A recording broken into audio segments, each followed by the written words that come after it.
કર્જમાં ડૂબવાના 5 કારણો હોય છે. કયા કારણ? તો ચાલો જણાવી દઉં. પહેલું, ભૂલીને પણ મંગળવારના દિવસે કોઈને પણ ઉધાર અથવા વ્યાજે પૈસા ના આપવા જોઈએ. શાસ્ત્ર મુજબ મંગળવારે લીધેલું કર્જ અથવા વ્યાજ પૈસા લીધેલા હોય તો તમે કર્જથી ક્યારે મુક્તિ નહીં પામો. બીજું, મંગળવાર અથવા શનિવારના દિવસે મીઠું ન ખરીદવું જોઈએ, કારણ કે ઘરમાં નકારાત્મક ઉર્જાનો વાસ થાય છે. ત્રીજું, ઘરમાં અરીસો પૂર્વ દિશા અથવા ઉત્તર દિશામાં ક્યારેય ન રાખવું જોઈએ.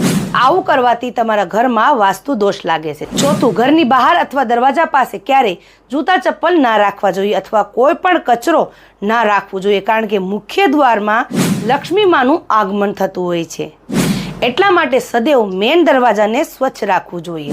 પાંચમું, ઘરની છત ઉપર ક્યારેય કચરું ખૂણામાં ભેગું કરીને ના રાખવું જોઈએ. આવું કરવાથી તમને ઘરમાં વાસ્તુ દોષ લાગે છે.